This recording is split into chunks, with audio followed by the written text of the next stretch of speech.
Welcome to the show today. Hey, what's up, Jason? Nothing much, Marie. How are you? Doing pretty good. Life is good, I think. I mean, Life is good. Life is good. That's a good start. I mean, you're on my podcast, so life must be pretty good at this point. Life has to be awesome. I'm talking to Jason. Yeah, exactly. On a podcast with a bunch of listeners who will hear this episode soon. So of course it's going to be good. Well, I know we've got a lot to talk about today, so let's kick off and get right into it. Yeah. So first of all, Mary, why don't you let the audience know who you are, where you are in the world, and let us know anything you'd like to share with us. Yeah. So my name is Marie Deveaux. I live in Brooklyn in New York. I'm from California, so I'm a transplant. And I'm a coach. I help people around public speaking and also like entrepreneur transitions, helping people jump when it's especially scary. That's kind of my bag. Let's see, I'm married. I have two awesome sauce kids, Ben and Ava. And what else? I feel like that's kind of where I'm at in the world right now. I don't know. Cool. How do you define awesome sauce? Oh, awesome. Like awesome sauce. It's like magic. It's like the thing that you taste. You're like, oh, what is that? What is that? And you don't know, but it's delicious. So you just get more and more of it. It's awesome. That's great. That's great. I live in Brooklyn as well, as I've talked about on the show. So we're neighbors. We live in the same borough of 2 million people, but that's probably about as close to neighbors we're going to be. Yeah, no, definitely not off the same train stop, not in the same neighborhood per se, but yeah, we share a borough. Awesome. So how Marie and I met originally, Marie and I have met a couple times. It's an interesting little journey to today. So Marie used to work at a really cool public speaking training company. And I went to a public event. So public event is anybody can go. My company paid for it. And Marie was the trainer there along with 3 other people. So she was in front of the room doing all sorts of stuff. And I was one of 60 people. So I kind of met Marie and got to know Marie a little bit just from how she interacted with us. And she probably had no idea who I was. And then I think I introduced myself at the end because I knew one of the other trainers from a mutual friend of ours. And I think we did meet, but it wasn't like any sort of connection. So you're like, I'm in a room, I'm tired, I just got done training 60 people. And I'm like, hey, this is cool.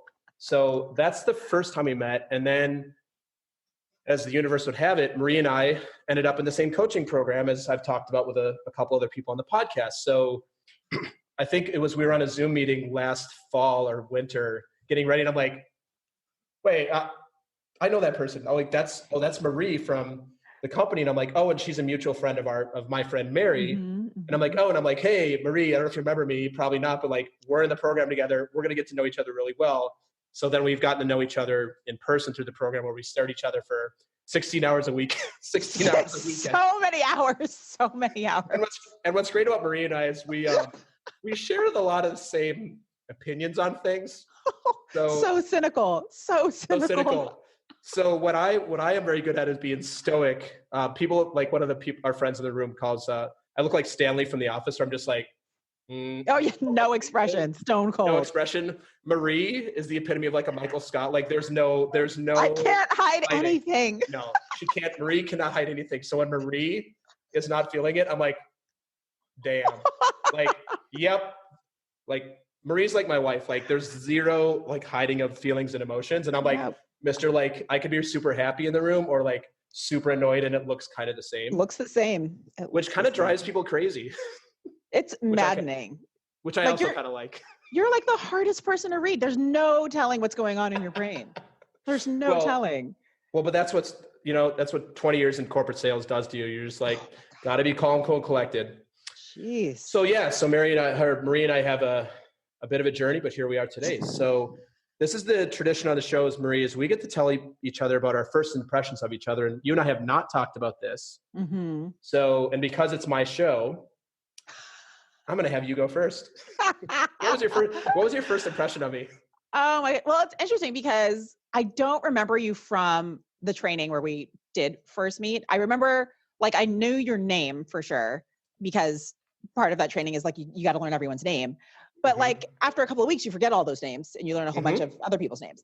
And then when you reached out to me after we realized we were in the same program, I was thinking, and I remembered your face. And I was like, oh, right. Because this guy looked kind of angry the whole time. Just because you have very distinct bone structure. And so your eyes always kind of look like you're scowling kind of. if that makes sense. So I'm like, Yes. oh, right. Like, but I remember you from the training being like, oh, but this guy was like super. I also recall that training. I think that was a training where there was a woman who made a lot of like interesting sexual innuendo Yes, throughout. there was. Right. And so, but I remember you being the guy who's like busting up laughing the whole time. So I'm like, oh, this guy looks really serious, but isn't. Oh, I love That was what I remembered. And then when we met in person, right, which we were both in the program, I was like, oh, and then I saw you. I was like, oh, right, the guy who looks mean, but he's not. So that was like I'm like, oh, this is, yes, Jason. Because I remember that when we met in person, I gave you a big hug. It's like, oh, right, this guy Yes. is a prankster. And Yes. you Oh, can't total prankster. tell because his face Yeah. lies to you. Yeah. Yeah, because I'm actually one of the least serious people on the planet. What's super funny is our mutual friend in our program, Casey, who was on the show a Yeah. few weeks ago. She said her first impression is that I was super Midwestern. Oh, But- that's interesting. But she's then- from the Midwest. She is. She's from Ohio. Well, but then she's like, I felt like you were super Midwestern, but then when I got to know you, you were super New York. I'm like, thank you. That's the best compliment you could ever pay me. So that is, oh my God, that's so good. I haven't had that feedback before. Yeah, we have such an interesting way that we met that it's like, that makes total sense. So lesson for the audience, if you ever meet me and I look mad, I'm probably not. So please like actually be like, hey, what's going on here? Because like, that's probably not what's going on. It's possible. If you're walking too slowly in front of me or wasting my time, then yes, I'm probably mad at you, but otherwise I'm probably not mad at you. That's really cool. So let me share with you my first impression. So I'll take the training first. You're like very graceful. I think you were a former dancer. Yeah. If I believe, or maybe you still dance. So you have a natural, like as you're speaking, I just remember you like being very graceful in your movement, which I consider myself very ungraceful in my movements, especially when I'm speaking. So I remember you being graceful. And I'm also like, you're obviously very well trained. So I remember your voice like, oh, she knows how to, and it was a big room, like 50 or 60 people. You could talk to the back of the room, no problems. Remember like, oh, powerful voice, powerful present, really graceful. And then when so that was my first impression. And also like you were literally performing, you're doing a scripted training for us. So it felt like a performance in a powerful way. And then when we met in person, I remember thinking like, oh, like she's the same person, only like in the real world. So like you're still, and not that you're always performing, but like you know how to carry your voice. Like somebody in the room's like, hey, Marie, speak up. You're like, bah! Like it's like boom. Like you know how to, like all the skills you have. And somebody who just naturally comes in the room, you're like, that's a person who knows what they want, what they're about. And if you're happy, you're smiling. And if you're not happy, then I'm like, whoa, like that, what's going on here? Like I might stay away and let somebody else deal with it.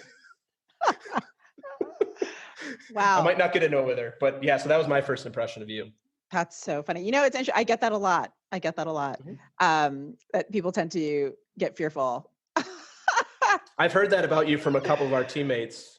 And Yeah. I'm sure you probably talked to them about that as well. Which the funny thing is, I never get that from anybody in our team. What everybody says is like, oh, you're really friendly, but I'm scared of you because I think you're just impressive. Like, you know how to do stuff where you have all this knowledge. And I'm like, I don't really have knowledge. I'm just not afraid to like show up. Right. Or then you get done. Like, I think where one of the reasons you and I get along so well is you're another person, you just know how to show up. Like, even when you don't want to, even when you're tired or, you're dealing with stuff at home, you still show up and do the work and like continue on with the things you need to do. Cause you're another person who's extremely driven like I am. And I think it's like a bond we have is like, we're both like the people in the room that are like, yeah, I don't feel like I'm going to do it anyway. Versus a lot of people are like, yeah, I don't feel like it. So I'm just not going to do it. I'm like, so what are you going to do instead? And they're like, right. Nothing. Like, okay. Yeah. Doesn't really compute for me. Yeah. Results. I'm sure we'll talk about this during our time today. Well, thanks for sharing that. That was really fun to hear. That was hilarious. I'm still laughing and I'm smiling. So but has anyone ever given you that feedback before? Like your bones, you just look like you're scowling, but you're not. Like you just have a very serious looking face. My friend Anna, who's a mutual friend, said one of the funniest things I've ever heard. She said your RBF is a gift that your mom has passed down to you. And I'm like, oh my God, that's amazing. Oh yeah. Yeah, totally. That's a Frizzell lineage thing. Yeah. Hey, you can only work with what you got. So maybe I just got to focus on like a weird fake smile all the time. No, maybe not. That would just be creepy. All right, Marie. So let's get into it today. So First question for you. What's something that you nerd out about? Oh, wow. I love positive psychology and like digging in on like how the brain works and how that shows up for people. I think it's it's really interesting just looking at how for all of us it's all based on like all of our animal instincts and how that shows up then in the real world and social interactions. I think that stuff is kind of crazy. Um yeah. So I would say that. Um yeah. Yeah. Well, I'm going to have to ask you a question about that now, if that's all you got for me. That's all I got. Um, That's all I got. I'm like that's positive perfect. psychology. So I don't know what positive psychology means. Can you define like what that actually means? Yeah. So it was like the study of yes, psychology, but a lot of like neuroscience and like how our brains work and how Mm. so much of what we think shows up in our everyday life, right? So how we think actually creates and structures our reality.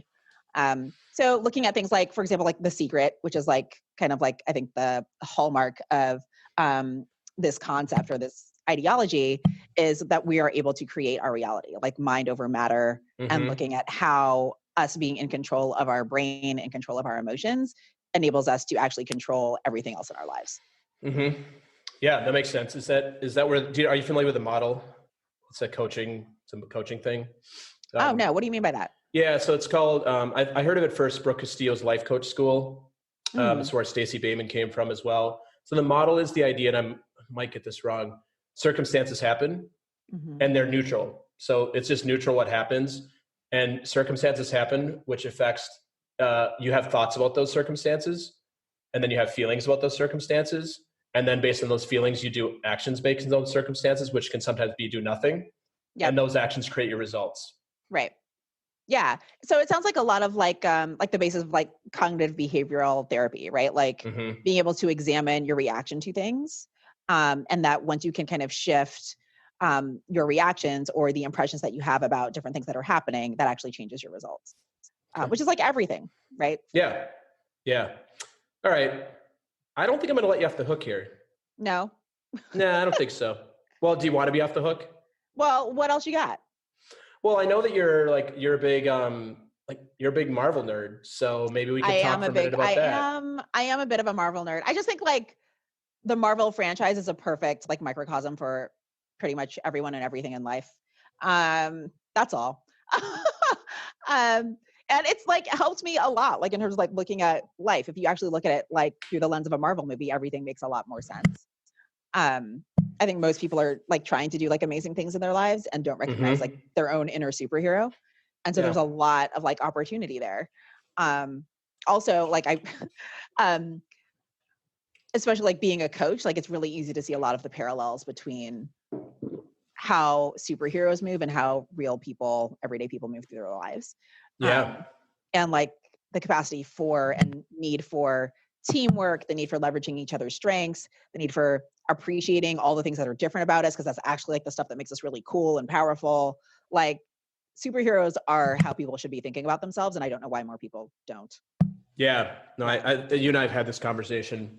Have you decided who your model is if you had to pick one in the in the MCU? Oh, we talked about this a little bit. And I don't know, I feel like I go back and forth a lot. I like to think, so I'm going to answer a different question because Yeah.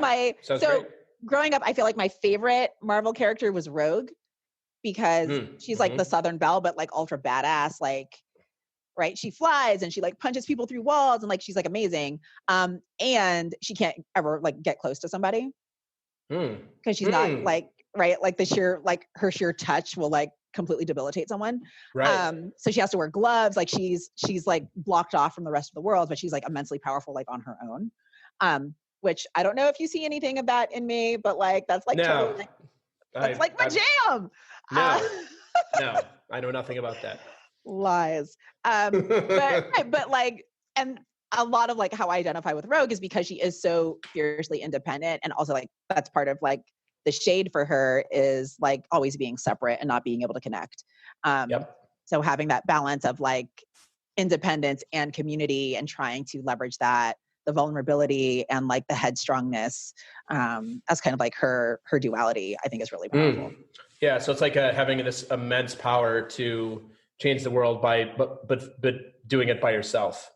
Right. Like always having to do it by yourself, can't get close to people, inability to connect. Right. And so is kind of always like lonely in her power. Yeah. I think we talk, mine is just so easy. Anybody knows me is like, I'm such a Tony Stark. I'm like, I want a Jarvis. I want to be able to wake up in the morning. Like people are like, I'm afraid of technology. I'm like, no, I literally want to do nothing and scream at a robot and have it do everything for me. So like what I love about Tony is he's actually not a superhero in any way other than he's really smart, which I wish I was as smart as him. He's extremely rich, which I wish I was extremely rich. And he just uses like sarcasm and wit to like build cool stuff and then fly around and like, but he doesn't have any superpowers at all. He's kind of like Bruce Wayne. He has no actual he's superpowers. Just brilliant. He's just brilliant and like good with gadgets. Which I'm, it's kind of my thing. So, but it's interesting though, because, but those things are like tremendous resources, right? Like people who have a lot of money and like superior intelligence definitely have like an advantage over the rest of us. So, yeah, rest in peace, Tony. Oh, sorry. Hope I didn't ruin Endgame for the audience. Yeah, spoiler alert. It came out in the summer. If you haven't seen it by now, you're not going to see it. Let's be clear. Maybe, well, just, in the show notes, just let people know if they haven't finished watching the Marvel franchise, they need to get on that. There are spoiler alerts in this episode. That's all. Yeah, exactly. We'll probably go back to this again. So maybe at our next coaching weekend, I'll wear an Infinity Gauntlet and I'll just snap when I'm getting really annoyed. Oh my God. That would be amazing. That would be, cool. I wish so many things. That would be amazing. Like, be like, you know what, guys? Instead of the claps that we do to Confidential, I'll be like, guys, are we done? Oh, but you know what? But you're going to have to learn how to snap for real, Jason. That's true. And then this like mime snapping that you do. Did I just out you on your own podcast? Oh my God. Marie, I hope that stays in. I hope that stays in. No, it will. It will. Marie did. Okay. We've never talked about this before on this podcast. So Marie just outed me. I literally can't snap my fingers. Don't know how to do it. I try, and so when we snap our fingers, I fake it. Like it looks good, but it's not actually making a sound. It's a lot of fingers flailing. It's amazing to behold. It's very really terrible. Enthusiastic energy all over the place, but no sound. There's no sound. It's if it was a skill that I actually cared about, I might learn to do it, but it's not worth your time. No. The opposite side of that is I'm like a really good whistler. I can whistle tunes and carry tunes up and down, and like I can listen because I'm a musician, so I can listen to songs and usually whistle like the exact song. Wait, you're a what kind of musician are you, Jason? How do I not know this about you? I play guitar. Oh, did I know? I feel like I did not know this. You may not know this. Like acoustic? I play acoustic. I have electric guitars. I play guitar. Oh my gosh. Okay. You want to talk about the 7 modes of music? Like this is a hidden thing that so Kirsten, my wife, is going to interview me on this show soon. Yeah. And these will be things that like I will like reveal. Yeah, nobody knows. Like I know like quite a bit about music theory, and like I don't write, but I could play most songs. That's amazing. Musicians are fascinating to me because it totally is a different language. Yeah. And like I would love to be a musician and I'm not good at it. Like I did I feel like everyone takes piano. I took piano for a long time. I would never practice, so I didn't get any better. And then I quit piano.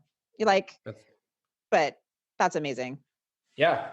So you learn. So the audience learned that I can't snap, which is true. Totally true. We're not truth or two truths and a lie. That is the truth. Yeah. And yes, and I play guitar. So I have not shared that. So thank you. I might actually just turn the reins over to you, and you could just ask me a bunch of questions. No, you will get to ask me something later. So Marie, back to you because I don't like the focus on me here. Oh yeah, sorry. Are you uncomfortable now? No, I kind of do. I actually kind of do, but. So let's move on to the next question. Actually, speaking of things that we like doing and not doing, what's something that is inside of your comfort zone that might be outside of somebody else's comfort zone? And I like to caveat this for people and not let them off the hook. You can't say like getting up and speaking in front of people since you've literally have already talked about how you did that in front of 60 people. Yeah. I'm going to make you dig a little bit deeper than that because that one's just too easy. That was a softball. That's like my go-to answer. I'm like, yeah, public speaking is easy. Other things that are easy for me are doing the things that other people don't want to do. I, luckily for me, or maybe unluckily, I don't know, but I've been in like leadership training programs since like the 7th grade. So being the person who like raises their hand is something that has been like acculturated into me from a very young age. Like I also worked in operations for a long time. And the whole theme of working in ops is if there's a problem, then it's yours to fix. So like, that's something that is very comfortable for me, like leaning into seeing the problems, being like, oh, I can fix it. Let me find a solution. that kind of energy, which I found a lot of people struggle with for whatever reason of like, oh, Mm-hmm. I'll be the person. Like I have no issue being the person. Yeah. Until I'm the person all the time and then I get resentful and I'm like, Yeah. heck is no one else being the person. Um, Yes. but is not something that brings me like any discomfort. Like it's kind of Oh, my go-to MO. gotcha. Yeah. So let's reverse the question now. So what's something that is outside your comfort zone that might be inside somebody else's? Feelings. Basically like all the heart-centered, mushy, gushy stuff. I don't like them. Those who know me, I often refer to feelings as gross or disgusting. Somewhat in jest, but also because I don't like them. Um, and it's true. Like remember, I'm like rogue. Remember rogue, like feelings Yeah, are you don't need hard, anybody. right? I Yeah, don't need you're good. anybody. And like feelings You're are good. hard. Feelings are where people get complicated. If people didn't have feelings, how easy would the world be? Oh, B. I mean, you and I are liking this. I'm the same way. And one of the people on our team who's all feelings all the time, and it's not the person we're thinking of, it's another person, said to me, she's like, why can't you just be more emotional in the room? And I said, well, I'll be more emotional when you just become less emotional. And she's like, oh, I get it. I'm like, literally, it's just not a thing I do. Like, it's just not Right. how I operate. Just like you can't turn off the things that you have. Right. People are I can't different. pretend, right? I can't, like Anna said to me, she's like, I'm going to make you cry. I'm like, no, like, I, no, like, I'm just not, this is not my thing. Like, Yeah. Yeah. maybe at People some are point. different. It's Yeah. it's interesting though, because like also I feel like this year especially really exploring what it means to like process emotion. Mm-hmm. Right. I feel like especially as coaches, we spend a lot of time thinking about, okay, if clients show up with emotion, unhealed trauma, things like that, like you can't coach on top of it. That's And right. so for all humans, like we have to kind of figure out, well, what do I do with my emotions? Because you got to do something with them. Yeah. But it's interesting because all of us do different things with the Mm-hmm. feelings. Yeah. So something that just popped into my mind is you're obviously a parent. I'm a parent. Yeah. How does that go for you and your parenting? Because I feel like parenting is not really, there's a lot of emotion in parenting, either the frustration, the joy, the love, and then like we have a almost 4-year old, and we're working on Hmm. her on, we'll say like, hey, tell us your feelings. What are you feeling? As opposed to like, swinging her fist. We know that she's mad, Right. but like, what are you upset about? How have you balanced like, being a little more stoic, which is I'm the same way, with Hmm. also like letting your kids, because kids just have feelings, right? Like Right. kids just have feelings. How do you balance that? And then since you're married, is your husband more on the feeling side and that's how you balance each other out, or how does that work? Oh, that's really interesting because to answer like the last question first, yes, my husband is much more of a feeler than I am. He's definitely Mm-hmm. hard on his sleeve kind of guy. Mm-hmm. And is really good at expressing his feelings. It's actually brought up some interesting like gender dynamics in our house because it's like, oh, in a typical like, heteronormative relationship, the woman has all the feelings and the guy is going to be stoic, and like we kind of have this interesting inverse in how we show up where like I'm really good at like holding back the feelings and I'm very like task oriented, where he is much more people oriented and likes to express. Um, so it's kind of great that we work that way and operate that way. Yeah. You Um, probably are attracted to each other for that specific reason. oh, I mean, I don't know. I mean, I don't know. That's like a whole other story. But like, I don't know if we have time for that on this show. But Okay. like, Next but time. next time. But there is something to that of like finding that balance in your partner. Um, I think with raising kids, me learning what I do with my feelings has become more and more present to me because to your point, like kids haven't developed that filter of like not expressing feelings openly. So like the stuff comes Mm-hmm. up and it comes out right away. Like there's no, maybe I Yeah. shouldn't hear, maybe it's not appropriate. We're in a grocery store. Nope. Like just the feelings come out. And for myself recognizing, oh, the only reason I don't do that is because it's been like acculturated out of me, or like I've been socialized not to do that. So allowing them that space has been really interesting, and also like owning it in the Mm-hmm. moment. Like if, um, if my daughter is sad, which my daughter is quite the feeler, she's like our Mm-hmm. little, I swear, like my daughter is like the reincarnation of like Lisa Bonet. Like she is like an art. Like I'm telling you, like my daughter will take old balloons and make swimsuits for her dolls and paint them. Um, Wow. she also like cries for the fallen leaves in the autumn. Like she is like Wow. super porous, right? So when she's having her feelings, I'm really cognizant of like, oh, she's allowed to have her feelings, and being able to articulate that for her and be like, oh, it's okay to feel sad. How are you feeling right now? When she's crying for the leaves, oh, it's okay to cry for the leaves. How are you feeling for the leaves? And getting into that conversation, which is not necessarily comfortable for me, but Yeah. also recognizing that it is a totally normal human thing to express feelings. And being able to name the feelings, have vocabulary around your feelings is actually really powerful, and a Yeah. way for us to like access how we show up in the world in a different way. Yeah. So yeah, it's kind of cool to be a parent because you get to look at Yeah. your stuff through someone else's eyes. Yeah. Through your spawn, then you're like, oh my God, that's so me. Like Through the there's spawn, yeah. me. Yeah. There's me. There's my husband, or there's my wife. Like there's me. There's Ooh, me. I don't know. That's not the good part of me. Like, ooh, yeah, I see that. Right. It's all of it. It's all of it. Yeah. Yeah. Cool. So on the topic of public speaking, Mm. you have 5 minutes to deliver a speech to the world. What would you give your speech on, and why? It's the whole world. The whole world. You get to live stream it. You get to record it. You get to be on a big stage. Yeah. Everybody Yeah. gets to see it. And so it's like translated into like a bunch of languages. Everyone's I understanding. love the logistics and the technical details behind this, Marie. Like, Let's how is pretend. this happening? Where is this? What time is it? I Who's love even this. awake? I love looking for the possibility that maybe this is just possible. Let me rephrase. Ignoring the laws of physics and Time and translations, space. time and space, and the fact that there are many people in this world who literally don't have internet access. Oh my gosh. Fine. You have 5 minutes to deliver a speech to the United States. Oh, that's. What would you- Ugh. I'm kidding.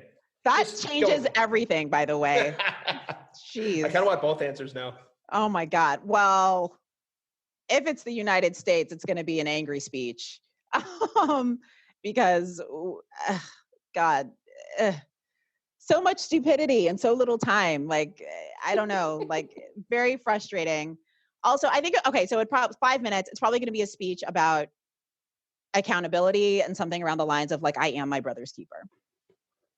That is probably what I'm going with. Of Love like, it. Love it. there is no time like the present to stand up for yourself and what you believe. And if you allow your brother to be like slapped across the face, that's on you. Yeah. I love it. I had another guest with something similar to that as well. This has actually been really fun to ask people because it's been a very wide-ranging thing. You are the first person to ask me the technical details of the like the logistics of how this is actually technically possible, which is something I would do, which is hilarious because I'd be like, come on. Does everybody have like a translation like thing like at the UN? Does everybody have a translator? Right. You would need you need a lot of staff to pull off something like that, right? You're gonna have to hire a lot of translators. The tech needs to be on point. People are gonna have to be standing by. The delay just broadcasting to that many people. Like, come on. All right, I should have rephrased this to one of my favorite coaching phrases: from magic and possibility. Oh God! If one more person tells me from magic and possibility, come on. As you guys could tell already, Marie and I are very similar in many ways. The cynicism is strong. It's very strong. And also, I got to know the deets, because we got to make it happen. Like, right. Magic and possibility doesn't make anything work. I am always interested in the how. Yeah, I'm always interested in the how. Yeah. Lots of strategies, lots of assessment, which we get called out for all the time. All the time. So, and there's a lot of value for people like us. Yes. Right. We help support a world where magic and possibility is possible. Yeah, it's right. And maybe that works for some people. I'm a magic and possibility person coupled with a lot of strategies and hows behind it. Right. Well, what do they say? There's that phrase like a vision without a plan is just a wish. Yeah. Like, come on. Yeah, exactly. So this is the part of the show where you get to share your journey to how it's nearing the end of 2019. Mm-hmm. And you really, Marie, you can share with us anything you'd like about your life, your work, your family, anything that you'd like to share with the audience. This is your chance to do that. Oh, wow. Small question. Well, yes. Narrow. Very. Well, I think because you could go anywhere with this question. That's the whole point. Like, oh, this is so interesting. Well, so you mentioned when you met me, noticing like that I was graceful. Like I wanted to be a dancer when I was little. Like that was my go-to. When people ask the question of children, like, what do you want to be when they grow up? Um, for a while, one, that is an unfair question to ask a child. Yes. Like it's completely absurd. And for a long time, the way I answered that question was a lawyer or a police officer, because I thought that's what people wanted children to say. But growing up, right? Like, sure, one of those things, which turns out I don't want to be either one of those things at all. But once I started like getting into dance, that was like the thing that I thought I was really going to do. Like clicked for me, like feels really good. And I don't know, I feel like everyone has maybe something or an activity or thing that they do where it just like feels really good in your body and you're like, oh, this is amazing. Right. And so dance was that thing for me for a really long time. And then I had back surgery at like 13 and it was for scoliosis. And so literally, and who knows, maybe this is part of why I relate to superheroes so much, but literally I have a stainless steel spine. There's a couple of rods that are like screwed to my spine, keeping it straight. So I have like very little mobility in like the upper parts of my spine. And yeah, it's kind of a cool story to tell. It also makes it really hard to be like a modern dancer when you have like no flexibility in your back. And so kind of gave up on that dream. And at the time it was heartbreaking at like 13 to be like, this thing that I was certain was like my thing wasn't my thing. And for me, that was like, oh my God, God's a liar. Cause why the hell would you put this in me and have it not be accessible? And so my next go-to was writing. And I was an English major in college.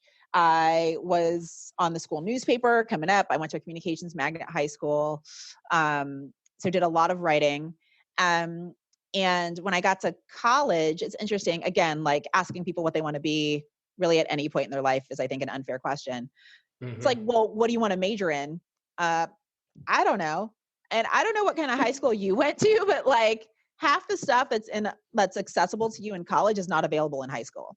Totally. Like linguistics. Did anyone have a linguistics class in high school to have any idea that was a thing? No. Right? There's like, there's like tons of things you could study. No one knows what any of them are. And then we ask these like 17-year-old children, what do you want to do with your life for the rest of your life? Yeah. That is a ridiculous question. I feel like most 40-year-olds I know still don't know the answer to that question. So let's be realistic. True story. Right? So work in progress. In progress, right? Yeah, I don't know. Yeah. I'll ask me again in like 40 years. So, right. But I was an English major. I mostly chose English because it was the thing that I could stand to take, like 20 classes in, right? Because that's what a major is. So I'm like, oh, I could take 20 English classes, writing classes. I could do that. Finished in 3 years because I went to NYU and paid for it myself. Wow, that's amazing. Yeah, it is amazing. How did you pay for it yourself? Well, mostly, so first year was all scholarships. Most of freshman year was scholarships. My sophomore year, I worked and then I had to take out student loans. And then my junior year, which was also my senior year, was mostly student loans. And then I was done. But I never took a break. Like I took summer session every year. I went straight through in order to get my credits. I had exactly the number of credits you needed to graduate when I graduated. None of this surprises me at all, by the way. Well, unlike you have a problem, you figure out how to get it done. So it's as efficiently as possible. Yeah, with the least amount of money as possible. Yeah. Zero waste. But yeah, I was the kid who was sitting in her freshman dorm mapping out the next 3 years, making sure I had the class schedules laid out so everything would line up, right? And then you get out of college, and I thought, and I went to NYU. I had a lot of friends who were in the business school in Stern. I was not in Stern, clearly. But like my impression of people who went to business school was that they were selfish, self-serving people, and they only cared about making money. And so I got out of school and I joined AmeriCorps and made a whopping $21,000 a year my first year out of getting a bachelor's degree at NYU. And I always tell anyone who's done AmeriCorps or has done Peace Corps will all tell you the same thing, is that's like the worst and the best year or years of your life. Yeah. because it's really challenging, but it's the kind of challenging where you come out knowing more about yourself on the other side. Yeah. Which in a lot of ways I feel like is also like going through like a coach certification program. Totally. Right? Like you find all of this stuff about yourself.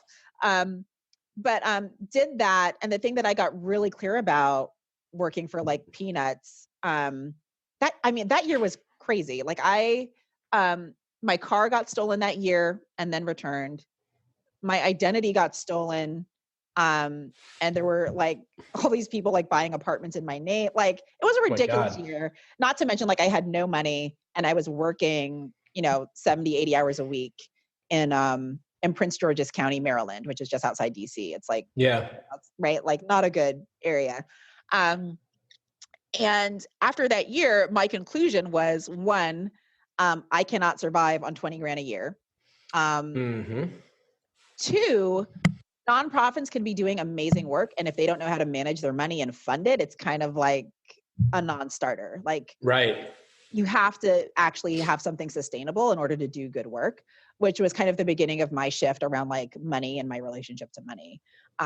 Coming out of that year, I then did a Robert Allen creative real estate class, moved back to New York, bought 2 investment properties in Philadelphia, and got another job, not nonprofit, but also not making a lot of money, but started really thinking about what it is around understanding money that tends to hold a lot of well-intentioned people back. So started looking into investing, did a lot of self-education around understanding money. So read Benjamin Graham's The Intelligent Investor, which if you've seen it is like, it's like a Bible. But Benjamin Graham is the guy who like taught Warren Buffett like everything he knows. So if you want to understand money, go to like the source, right? Read that book. And came back to New York, started working, really found myself still working in like a youth education space, which was what I did for AmeriCorps, and started building this career around education management and teaching people how to educate kids kind of en masse, run education centers. That was really my introduction into management. And then because I was so used to working multiple jobs, because I was broke all the time, I was working a management job. And then I also got into an MLM. I did Primerica, which is like a financial services MLM. And they paid for me to get all of my investment licenses. So I'm actually a fully licensed investment advisor. Right? Which is like, I tell people, I'm like, yeah, not the best side hustle. Try to pick something that's not like federally regulated. Like it's such a pain in the ass to maintain. Like, oh my God. Like so much CE and like, why do I need to know about annuities right now? But like, keeps me still learning and understanding money and how it works in a really relevant way. Right. Yeah, like it's awesome. So did that kind of along the way as I was like building my career. And then finally, right before I became a coach, I worked for a large charter school network here in New York.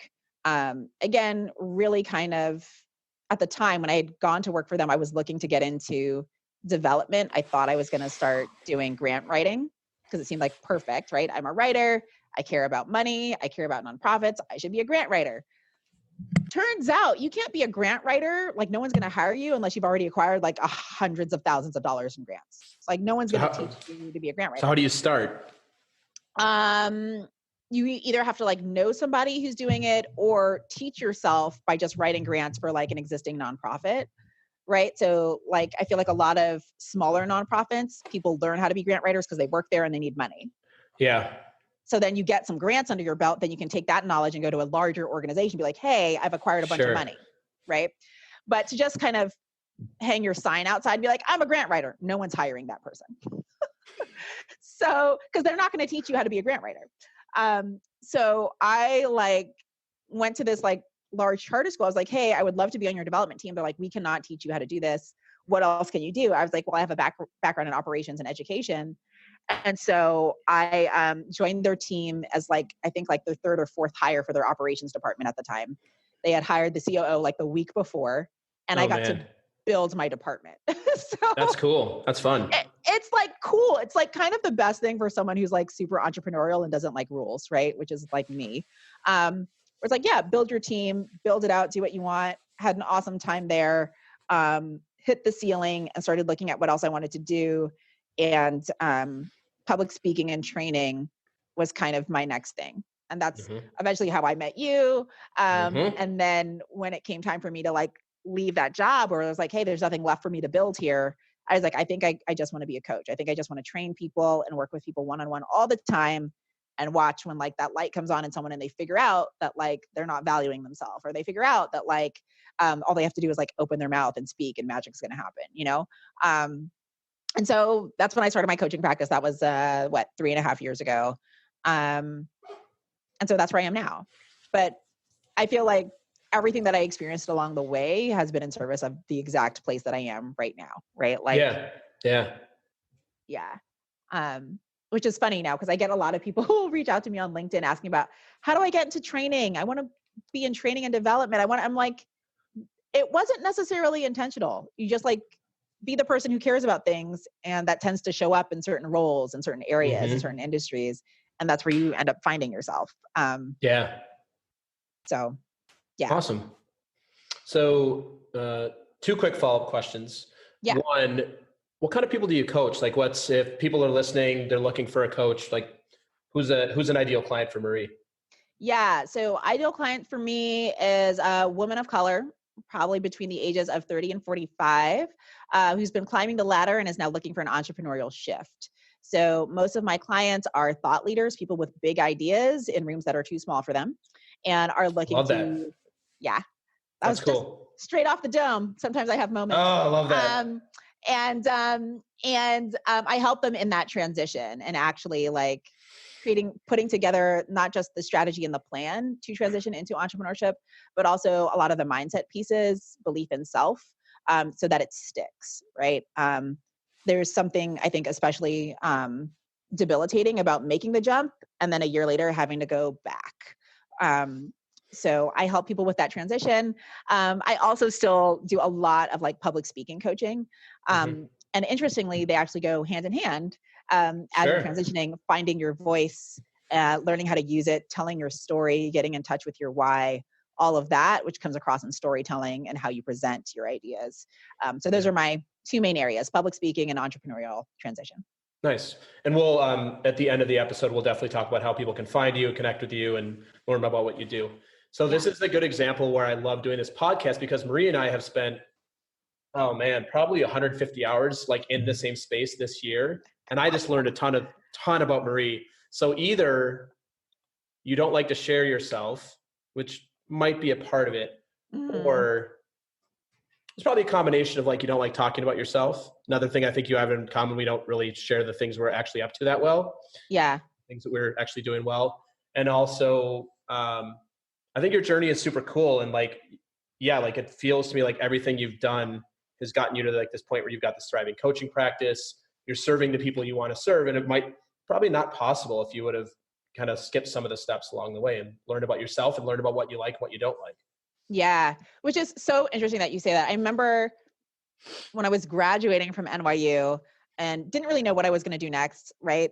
But I spoke to my older brother and I was like, I don't know what I'm going to do. Like, I got this English degree. People say I should be a teacher. I don't want to be a teacher. People are telling me I should just go to law school. Like, and it's interesting how we have kind of like all of these rote responses when someone finishes undergrad. Like, oh, well, just get an MBA or get a JD. Like, like that's like some small thing. Like, stop telling people to do that. All of you who are like, don't tell people to do that. But like, I spoke to my older brother and he was like, well, it doesn't really matter. Just like pick something. And if you don't like it, pick something else. It was like the best advice. Like, not sure what to do with your life, start living and you'll figure it out. I love that. I think that's something that, fellow coaches you run into all the time, is this the idea that like you have to have it all figured out before you try anything. And like this idea of like, well, I need to have it perfect before I start a podcast or I go out and be an entrepreneur. And yes, of course there's the money thing and the time thing, but like, just go try some stuff and it's going to, you're going to, and I, the person I interviewed yesterday, actually, we talked about the same thing of just like, over time, you're going to figure out what you don't like and stop doing the things you don't like. So if you Right. go work in a corporation and you hate it, go find a job that isn't in a big corporation and go figure, and there's never going to be anything perfect, but like stop doing the things you literally don't like doing because of the money or the time or whatever. Because there are people out there that are doing things that they love that you would likely love that are probably making as much or more money than you because they bring their skills and their joy to their work. Right. Which is, it's interesting because I think people get so caught up in like, well, what do I need to do next? What do I need to do next? And like the doing doesn't really matter that much. That's right. Like what you're doing, it's like, well, what are you getting out of it on the other side? Right. Like, and it's interesting because as coaches, we're always like, oh, live your life by design, be intentional, be on purpose.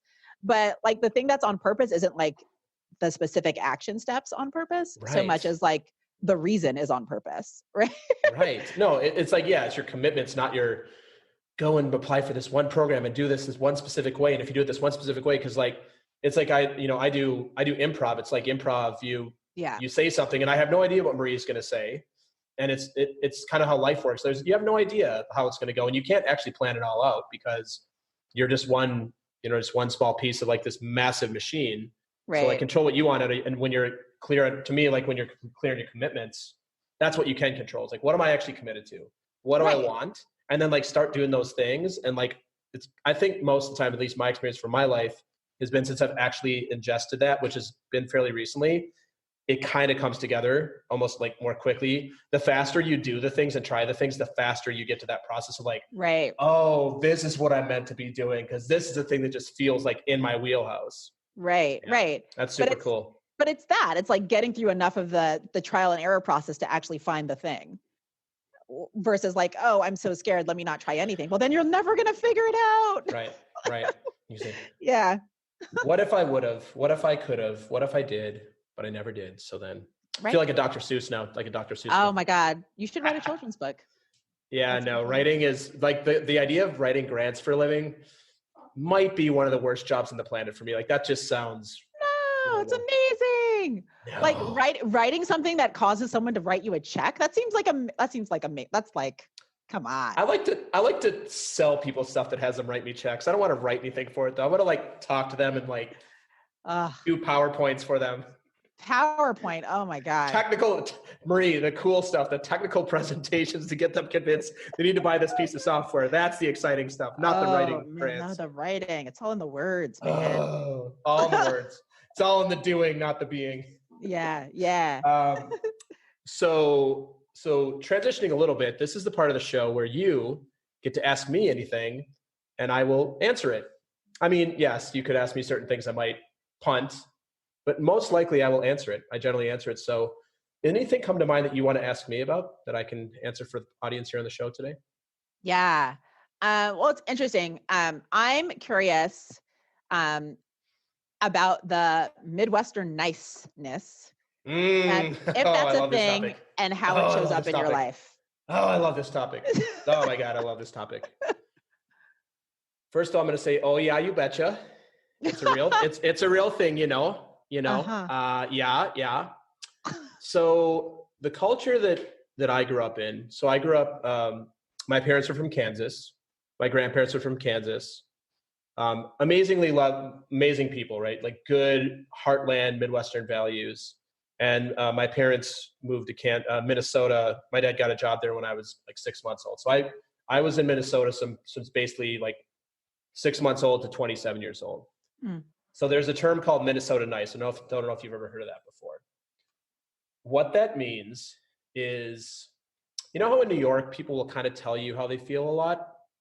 And they do it with like a lot of times, like no malice. They're just kind of like, hey, Marie, like, I think this thing you're doing kind of stinks. Mm-hmm. The Midwestern nice is kind of the opposite. So, and this is the way I see it, in my experience of it. Midwestern nice is you don't actually like people that much, but you have to be nice because it's a very religious community. It's very, Minnesota's very Swedish, very Lutheran.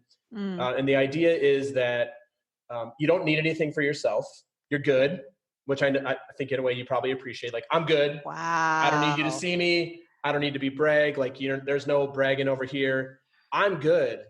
And I don't need anything from anybody. But the minute somebody else asks you for help, you're at their side. Like, and that's a very cultural thing. And I think So my wife's mom and grandparents are from Norway, and Norwegians are the same. It's a very Scandinavian thing, is like you rush to the aid of others, but you don't need anything for yourself. Like you put everybody else before yourself. So I think what Minnesota Nice, the way I see it, is you have this idea that you take care of everybody else, even when you don't necessarily like them, or like you don't actually align with them. So looking back now, you know, sometimes you'll have, like, I feel like my friends in New York, like, I really, really like, and I have a lot in common with them generally, and we just have like a good time together. In Minnesota, like looking back, and it's been a while, but I would have friends who like, and this is not like still my best friends. If you guys listen to this, like still good friends, but there are people you'd be friends with where you're like, why am I friends with you? It's like, because I should, because I'm nice, because, so to answer the like Minnesota nice Midwestern thing, absolutely. How it shows up for me is people pleasing. So the idea, like, don't hurt anybody's feelings. Like I have strong opinions, you know, like you and I, like I have strong opinions. I'm very judgmental. Sometimes I'll let it fly. Yeah, no. I'm just pure nice guy all the time. So the idea that hurting people's feelings is like not a thing you do. And the difference that I've realized since living in New York, it'll be 15 years in March, is that it's like what we're learning to do, and what you're probably coming from California and then New York, you're much better at, is like, let's just have an empowered conversation. Let me just tell you, like, I'm not telling you you're a bad person. Like, it's almost like the idea that like, if I tell anybody something that I don't like about them or what they're doing, I'm actually like calling their baby ugly. Like, it's like, you just don't confront. So this shows up for a lot in, I would say like the opposite, like holiday dinners in the Midwest, is the opposite of like a Jewish or Italian dinner that you'd see on like a television show, where like people are like flying at each other, like lots of, you know, like drinking and like talking, and you're like, you know, like, aunt whatever, like you were this to me and they were this to me, and everybody's like kind of going at each other, but it's out of a place of love and like, let's just like bond over like tension. The way I grew up, not necessarily just my family. I think my family is actually good communicators, but just the general culture is you don't bond over tension and angst on each other. You bond over like being nice to each other. And when you're not nice to each other, you end up in this place of like, they're mean or they're not supportive. And you also never ask for help. Like never ask for help. Because if you do, that means something about you, and you should be resilient to be able to do it on your own. So I don't know, that's a long-winded answer to the question, but I want to stop and see if you That's like, you want to dig in. Yeah. One, that's fascinating, because there's like, that's how you show up. Like nothing to see over here. Let me help everybody else. Which in a lot of ways, I feel like empowers like a lot of your relationships, where you show up as like this really loyal friend. Very loyal. Yeah. The other thing with Midwestern culture, I'm extremely loyal. Like, that is a thing that I learned from my family that I think is a positive thing about, there's a lot of positive things about growing up in the Midwest. One of them is loyalty is one of the greatest things. Like, you are loyal to your friends, you're loyal to your family, you're loyal to your employers a lot. Like, at least when I was working, so you end up a lot of people end up staying in jobs for too long.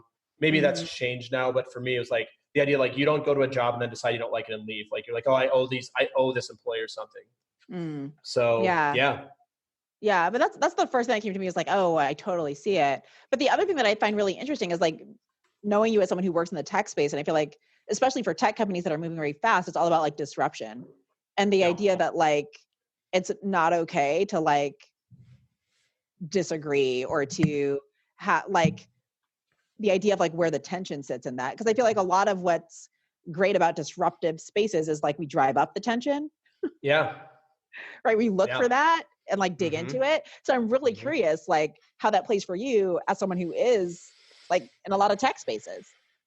Yeah. It's a work in progress. Like, I think, you know, moving here almost 15 years ago, spending time in more like the New York tech scene over the last 5 years, and then the San Francisco tech scene, like it's an in-process thing for me. Like, I've become much more bold in like just saying my piece, but I still, my default, like we all have our defaults. My default is like, let's make sure I'm likable and everybody is having a good time. It's a thing we've talked about, like my winning strategy. One of my winning strategies, like before a conflict arises, like insert myself and like make everybody feel good so that like nobody has conflicts.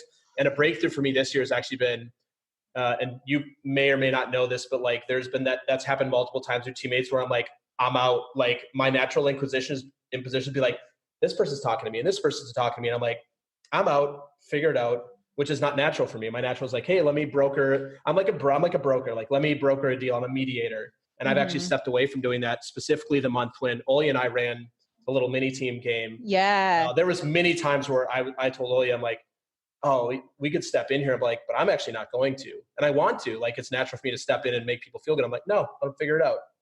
So I think that's actually helped me in my business career and like with my sales advisory business, seeing that now, just like you need the tension. The thing with the Midwest thing, to wrap all this up, is like tension is bad. Like you don't want the tension. You want to like each other. You just want to have fun. And I'm really, the tension is actually really good. My dad is really good at this, of allowing like the natural tension to happen so you can grow from it. Right. But it's challenging. And that's just not the way I grew up. I also grew up Lutheran. Lutherans are very, like, generally very nice. It's a very nice religion. You know, you have your potlucks at church and you go into Sunday school and everybody is trying to help each other and all that. So for me, this is like the constant, like we all have our, like one of my battles is the constant, like being true. Cause some of that about me is true. I am very loyal. I am generally a pretty nice person. Like I do really like people, but also like, is this serving you by being this nice? So that's a great question. I'm glad I've never talked about that before on the show. So I'm really glad you asked me. Yeah. It's just so interesting. Oh, we're going to have to talk about this more probably at another time, because I have so many more questions about it. It's just, I feel like this fascinating. Yeah. Well, yeah, especially from you, like pure bi-coastal, right? You're like fly over country, don't know anything about it. You've traveled there for work, but you're like, I don't know what that's like. I don't do the middle. I don't do the middle at all. Yeah. Like, it's like, so like the Midwestern thing for me is like when I go to California or New York and people are talking about what they make. And I'm like, what? Like, this is not, what? No, you don't talk about money. That's not a thing you do. That's terrible. But people are like, yeah, last year I made this. And I'm like, what? No, you don't talk about money. That's not a thing. Like, no, you just don't. Yeah. Interesting. Culture. Yeah. Culture. Fascinating. And the other thing with Minnesota, at least the high school I went to, you asked about the kind of school I went to. I graduated in a big high school. I think we had 550 students, one Jewish kid, one black kid, 548 white people. And of those 548 white people in my class, if that's the number, which seems about right, my guess is that somewhere between 450 and 500 of them still live in the Twin Cities somewhere. And of those, maybe half probably live like within the 3 or 4 towns from where I was from. I'm sorry, that's like crazy to me. Yeah, like, but that goes back to like community and loyalty and people as you live by your parents. I know you don't live by your parents either. Like we don't either. That's a thing, is like you're loyal and you're together and you go to church together and like you have all that family dynamics and family community. Right. Yeah. It's a very different culture. Yeah. Just even like the idea of like community, like, I grew up in a high school. I don't even remember how many kids were in my high school, but like, I think there were like 500 kids in my graduating class. I could count the African-American students on like 2 hands. Because I grew up in California, like in like the Northern California Bay Area. So most of my school was like Asian, East Indian kids. Okay. That makes sense. Right. Like Silicon Valley. It looked like Silicon Valley. So you had Dinesh. You had Jing Yang. Even to this day, it's just so completely different. Like, and I look at like my friend circle now, like very much like multicultural, because that's what I'm used to. But also like if I look at like kids I went to high school or even college with, everyone's dispersed. And largely like if you didn't stay on the West Coast, like I grew up in San Jose, so a lot of people ended up in San Francisco, in that area. Yeah. They work in tech, or they're here, they're in New York, they're in New Jersey. Yeah. Like very few people land in the middle, or if they do, it's going to be at a major metropolitan area like Chicago, right? Like, right. Yeah. But it's also the socioeconomic aspect. I grew up like my dad was a city manager, very well educated, very smart. My mom, very smart as well, but they decided together that they would stay home with us until my mom was home until I was 18.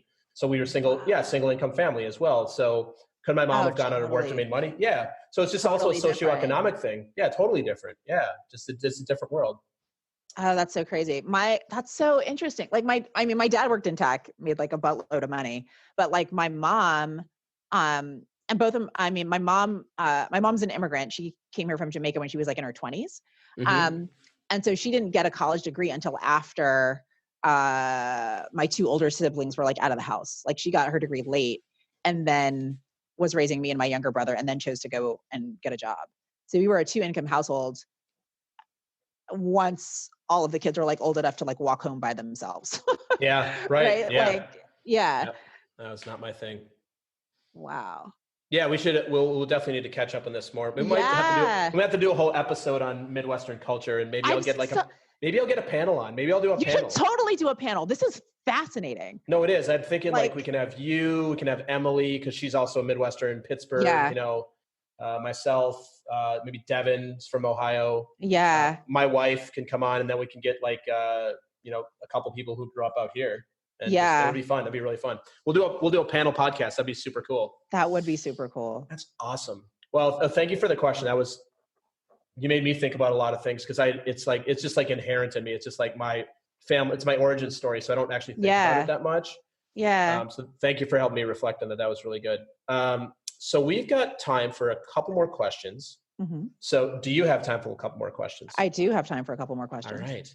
So now you put me on the hot seat. I'm going to put you back on the hot seat. Just here we go. Bit. Yeah, exactly. What's it like growing up in California with parents who make money? No, I'm kidding. Not the question. So Marie, what's something that you're afraid might actually be true about you? Oh, that I'm mean. I'm a mean person. How do you compensate?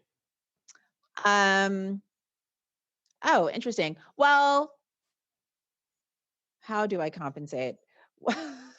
Now I think of like very specific things. Like, well, in my emails, after I say the thing, I'll go back to the top and add the niceties. Like, just because, I know myself to be like a very direct person, a very direct communicator. So I'm very conscious of that and think about like the way that I phrase things, the way that I communicate things to people. So that hopefully like they're not taking it personally, which sometimes I feel like is a little bit of like self-censoring at times, just for the sake of others, so that they don't think that I'm mean. Mm-hmm. So yeah, there's a little bit of that. Like sometimes I don't say the thing. Yeah. Yeah. I have a question. Yeah, I have a question for you. Yeah. Are you mean? No, I'm not mean. I don't think you're mean. I can be mean, but I'm not. I can see where people that are not used to the direct talk would think that it's mean, but I think you're a good example of just like, you just call it like it is. It's like what we're talking about. Like you would be mean in Minnesota to a lot of people. You're like, oh, like this is this person. And she's like, knows she's got her voice and she just says what she sees. And people be like, oh no, like that's uncomfortable. There's tension there. No, this feels like there's conflict about to happen. No. Well, but I think a lot of it has to do with like your relationship to conflict. Like I remember like Oli and I had a thing a couple of months ago, and in her view, she was like, oh yeah, we had an argument. I was like, we had a conversation. Yeah. But very different. What lands as an argument to some people. Yeah. Yeah. And then you guys hugged it out and it was all good. And then she had some feelings and you had a little bit of feelings and it's all good. Yeah. And then I stuffed my feelings way down deep and then we continued. Yeah. It's fantastic. I totally appreciate that and advocate for that process, because it's the same thing I do. Yeah. Stuff. And then we go out and do a bunch of really cool stuff. It's great. Yeah. That's how we keep the universe in balance. Exactly. So wrapping up for today, first I want to thank you for being on. It's been awesome to talk with you, and I learned a ton about you. And like I said, we spent a ton of time together this year, and I'm sure we will continue to spend a ton of time together, but really fun to learn about you. So from our conversation today, is there anything else that's come up that you wanted to go back on that you'd like to share with the audience at this point? Oh, that's interesting. No, I don't think so. Okay. No, I mean, nothing that we can like wrap up in the next couple of minutes. Okay. We'll put it in the show notes. Yeah. Great. So first of all, I will put all this in the show notes as well, but if you want to let the audience know, where can they find you if they want to get connected with you, learn more about your coaching, your public speaking training, what it means to sell annuities or buy some annuities. If they want some good straight talk, whatever, all the things that you offer. Where can they find you? All the things. All the things on my website, mariedeveaux.com. You can pop in, get a virtual coffee with me. We can chat it out. That's the best way. Isn't on your forms like, do you want me to be mean to you or not? And they have to like check a box. It's not an option. You just get what you get and you don't get upset. Also, I mean, I'm on LinkedIn. You can reach out to me on LinkedIn. Again, Marie Deveaux. Sure. I'm on Facebook. I'm on, all the places where the social people are. All the stuff. Yeah. The social stuff. Cool. Yeah. Good. So last thing, leave us with some words of wisdom. And these words of wisdom, they have to fit on like a Post-it note or something you can put on your computer desktop. So don't write us a grant proposal here. Oh, I'm just looking for drop us some Marie wisdom and make it fit on a Post-it note. What would you like to leave the audience wisdom with? on a Post-it note. Well, I can think of a lot of other people's words of wisdom, so I'm trying not to. That's great. No, yeah. Hey, whatever, it's great. Well, something that comes to mind just in the nature of this conversation is you can't be great until you're good, and you can't be good until you're bad. And before you're bad, you have to try. I love that. I love that because that's my philosophy as well. You got the whole thing of practice equals production. Mm-hmm. And you're not going to be good when you start at anything. Right. It's like awesome, Marie. The first time, just prepare for it to be terrible, and then you can get that one out the way. Right. As opposed to it's going to be terrible, so I'm just actually never going to do it. So I'm never going to try that thing. So instead, I get to play small and never actually give it a try. Exactly. Awesome. Well, thank you again so much, Marie, for being on today. It was an absolute pleasure. Yeah, this was fun. We'll be seeing each other soon. We definitely will. Bye. See you later. Bye.